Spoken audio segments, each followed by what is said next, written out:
Thank you. The first piece was one of my original compositions entitled Going to Durango. And since I spend a lot of time on the road traveling, I compose a lot of music in different locations, including this next piece I'm going to play. I wrote this piece in the mountain in Utah several years ago. And after playing shows in Utah, me and my wife decided to take 2 days off to explore. And we ended up renting a Jeep, but I was scared to drive a Jeep, so I asked my wife to drive.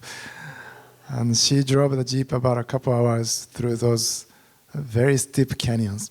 And after that, we finally got to this beautiful natural stone bridge with the huge red rocks. And I had my guitar in the Jeep, so I picked up a guitar, started playing by the natural bridge. And after a while, this piece came about. So I named this piece as the name of the place. And this is called Gemini Bridge.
Thank you.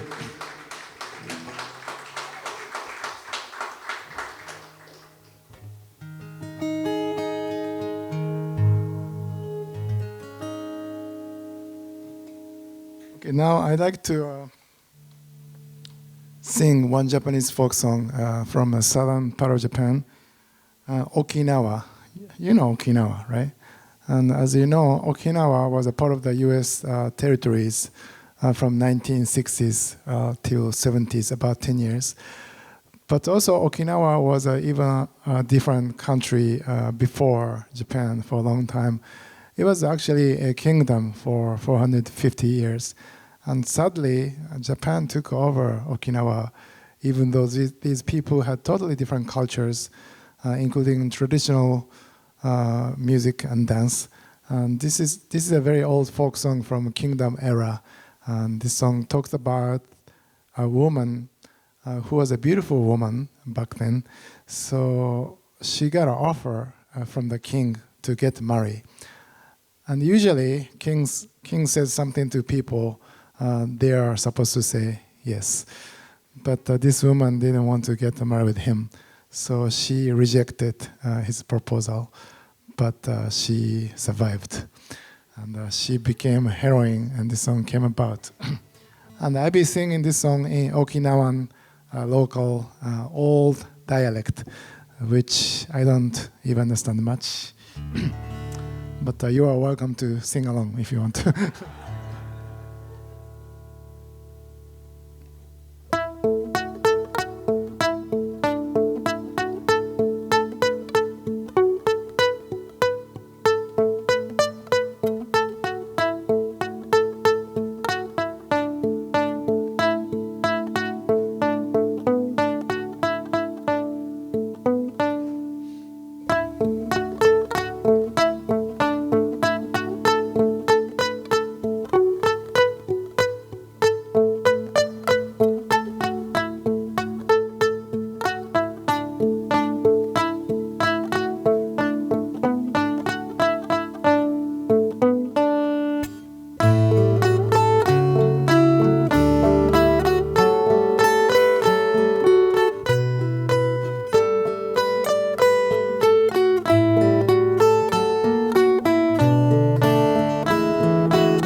ししゅぬまなまよさゆいゆいあたのやねずむたよたはりのちんならかのしゃまよ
Thank you. I hope you didn't understand the language. Actually, last month I played at the Japanese festival in Atlanta, and after playing this piece, after singing this piece, a group of women from Okinawa came to me and they said, "You have a wrong accent." But I think tonight we'll be fine. No Japanese people. I composed this next piece in a small town in West Virginia named Marlinton. And Marlinton is in a county named Pocahontas County. And this county, Pocahontas County, is pretty much remote and isolated place. But at the same time, it's a beautiful place. Lots of wilderness and nature left, and such as this place. And but the Marlinton is a small town, but it's got a very nice opera house built in 19th century, and it's old theaters. And lots of American small towns have similar places. Local people renovate old historic buildings to a nice venue. And this Pocahontas Opera House is also one of them. And after the show, I was talking to the manager of the venue. Her name is Bryn. Bryn was 37 years old back then when I played there several years ago. And she said to me, if you have time tomorrow morning before you go to next destination, why don't you come to my house? Because I live up in the mountain and I want to show you around. And I said, okay, sure. But the thing is, this area didn't have any phone receptions, phone signals, which means my iPhone GPS didn't work. So what she did was writing a map on the paper, and she gave me a paper. And next morning, I started driving with a map, handwritten map she wrote. And shortly after, I got lost. But I just kept climbing up the mountain with my guests. And finally, in the middle of nowhere, I arrived at her place. And I came to her house, and we had a little conversation.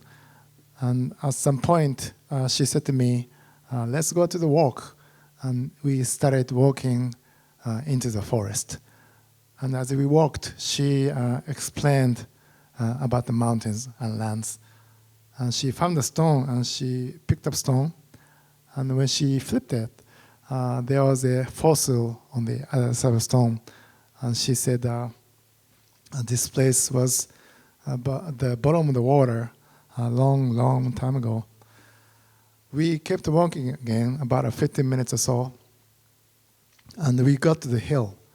And she said to me, if you don't mind, I want to go up to the top of the hill together. And we started walking up. And as we got to the top of the hill, there was a tall tree. And from the tree, there was a bell hanging. And she rang the bell only one time. And it was such a beautiful moment because there was no one there except two of us. And the sound of the bell just kept ringing through those hills. But at the same time, I was wondering, so I asked her, by the way, who put this bell? I don't see anybody here. And she said, this is what I did. And she started talking her personal story. I had a son. His name was Sam. Sam was born at the local hospital, and we came back to this place. But within a month, he died here. And husband at the time, and I carried him.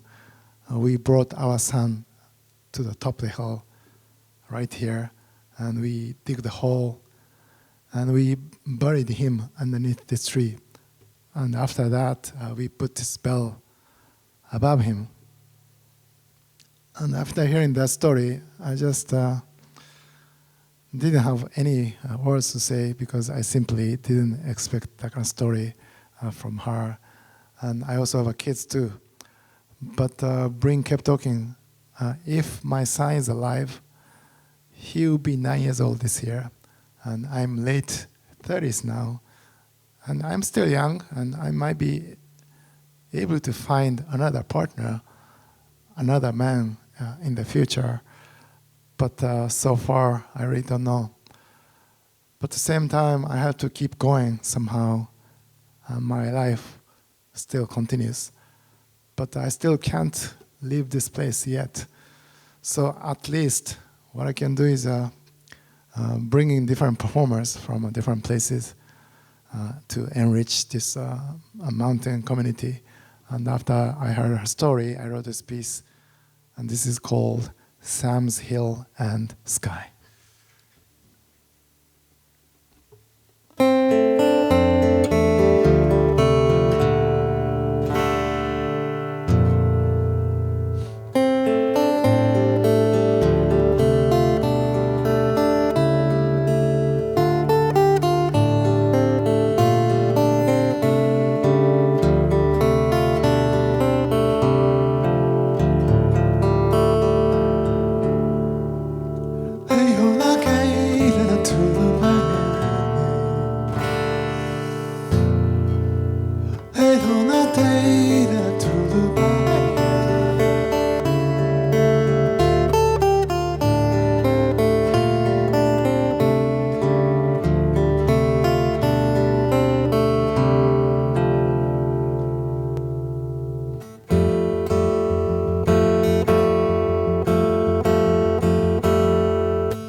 Thank you.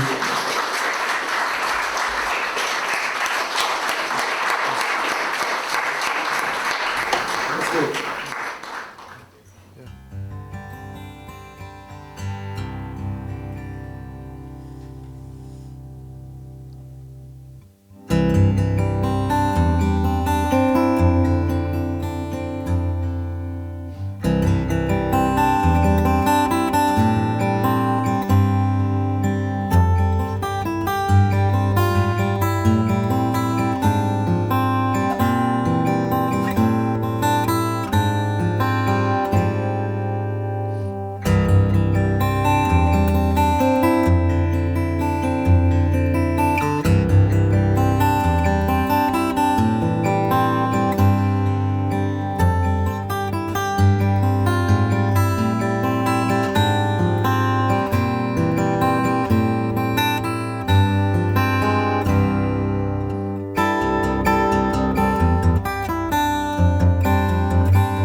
Thank you. That was the original piece called No Matter How Far. And a couple of years ago, I taught at the music gathering in North Carolina, in western part of North Carolina, near Asheville, near Great Smoky Mountains. It's a beautiful area. But anyway, it was called a Swananoa gathering because it was in a small town named Swananoa, about 20 minutes from Asheville. And it's a week-long program, and it's basically a music camp for adults. It's a very nice music community. And I taught 3 classes for the guitar week. And the same week, there was another one called Contemporary Folk Week, which was designed for singer-songwriters. And between my classes, I was teaching there. I've got some free time, so I ended up taking one of the songwriting classes, which was inspiring. And in the class I took, songwriting teacher assigned students to do some work. And she said to us, I'm going to give you guys for 15 minutes and try to write a song and come back, which is pretty challenging. But anyway, it was in a beautiful location, so I decided to go out from the classroom. And I was walking through the woods, looking up the trees and sky, and I was hoping that something was coming. But nothing came. Although eventually, in the last minute, this simple melody with a Japanese poetry came about. And after coming back to the class, I shared this little fragment with the teacher and other students. On the same week, there was a meditation time at 6:30 a.m. every morning. And I began going there on my second day morning. On Tuesday, I saw some of my students were there. And I also saw some instructors who were performers too.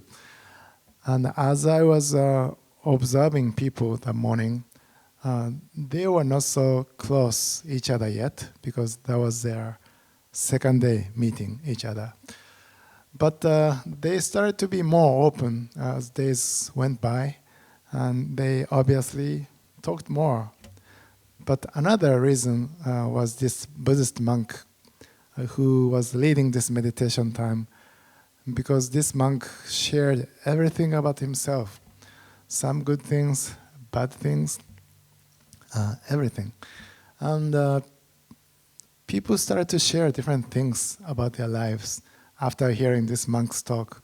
And there were some happy topics, but also there were serious and heavy topics too.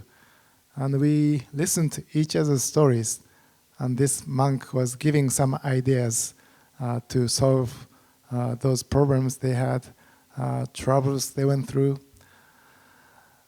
And in the word of Zen, there is a word in Japanese called a law, L-O. And law could be translated as revealing.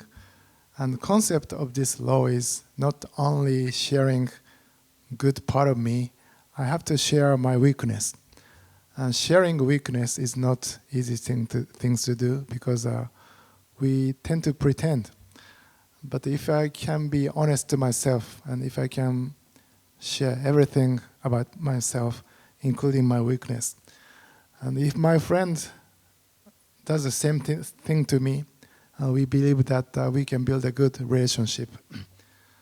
And while I was listening to their talking, I was thinking about this concept.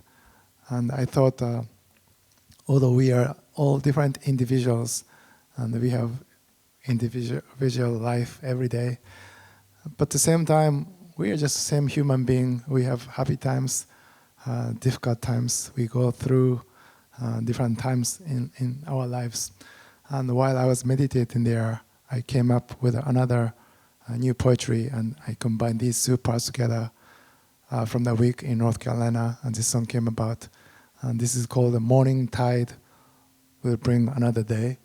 And I'm going to sing this poetry in Japanese, but I'm going to read the English translation in the middle of the music.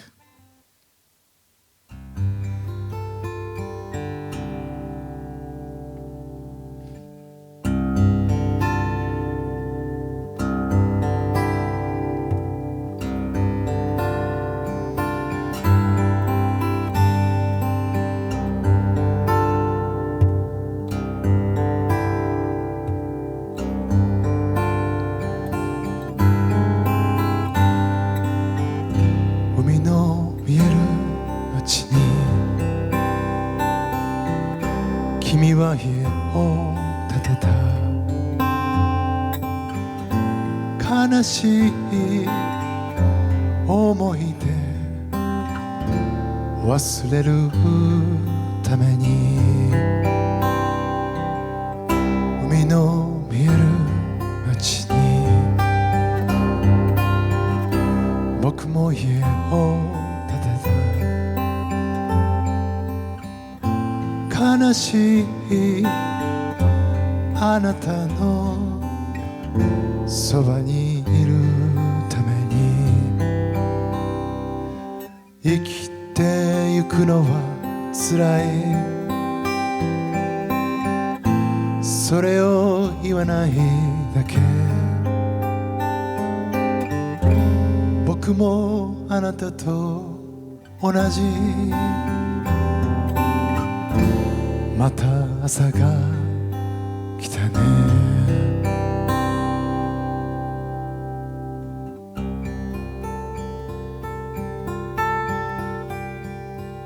I built a house upon a hill.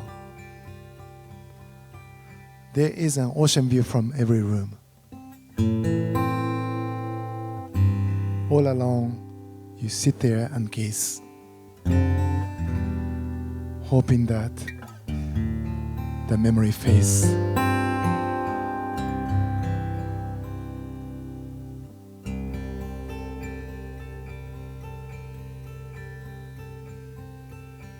You also built a house upon a hill.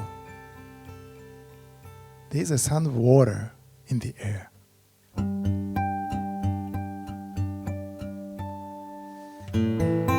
All the pain that you have endured washes out beyond the shore.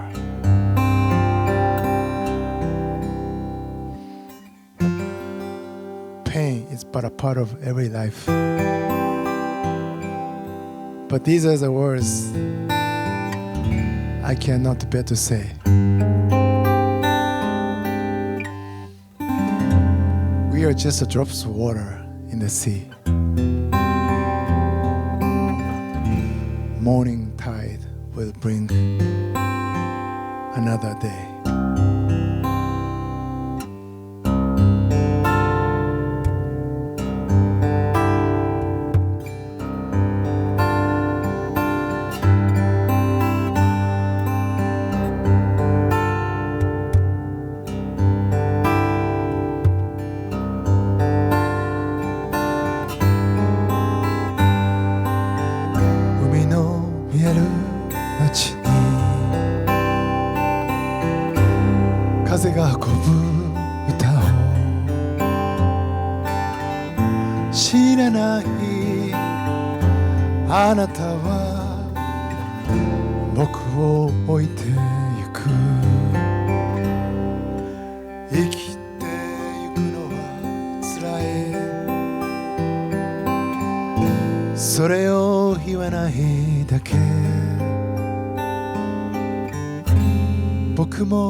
To 同じ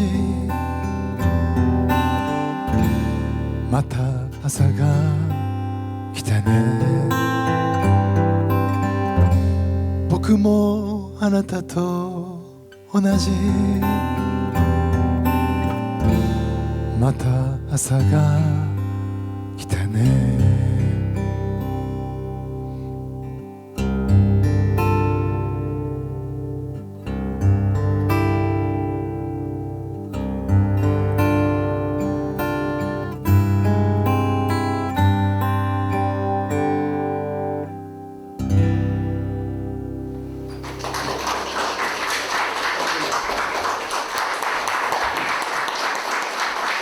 I want to play a couple of songs for you.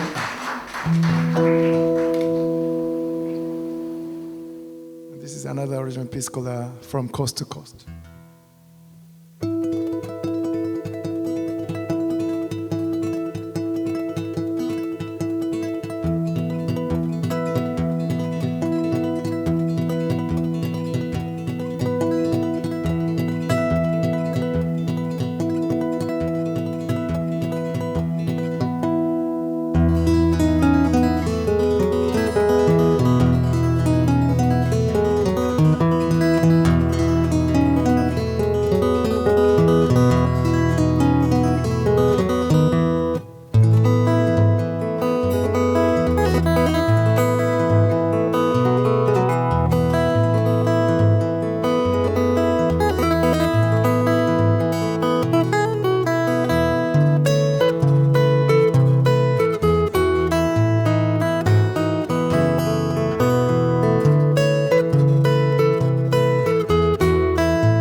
Thank you. Thank you very much for coming out tonight. I brought my latest album on the table back there. And the album is called Little River Canyon. And Little River Canyon is the name of the place in northern part of Alabama. And there's a beautiful river and waterfalls. And right beside the river, there's a long-running recording studio called the Cook Sound Studio. And do you remember the country band from 1980s called Alabama? Anybody? And one of the members, Jeff Cook, built this studio in 1970s. And it's just a great studio in the middle of nowhere in the woods. And last year I went down there and recorded this album. It's all original acoustic music, and it'd be great if you could check it out. About 20 minutes north from New Haven, Connecticut, there's a small town called Hamden, and there are two mountains. One has a round shape, and next to the round one, there's a longer one, and these two mountains are connected, and people call it Sleeping Giant. Next to Sleeping Giant, there's a university, Quinnipiac University, and one of the professors there, whose name is Luis. Luis is originally from Argentina, and he's been here in the United States for many years, like me, and we became friends. And a couple of years ago, I was playing shows in Vermont and New Hampshire, and he knew that I was up in the area, so he called me up, and he said, if you have time, why don't you stop by on your way back home? So I decided to stop by Hamden, and me and Luis did a trail walking through this Sleeping Giant. And it was a cold day in December, but it was a beautiful experience for me. And after I got home, about a week later, I received a package from him. And when I opened the package, there were 4 thick books about Sleeping Giant. And Luis enclosed a letter, and he wrote that I am personally attached to this place. And also, this is an important place for the school too. So I want to ask you a favor. I want you to compose a piece about these mountains. But before you compose, you have to study about this place. And it was pretty difficult to read, but I tried my best. And I learned that this place was originally a sacred place of a native people living there back then. And their name is Habermock people. So I named this piece as Habermock.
Thank you very much.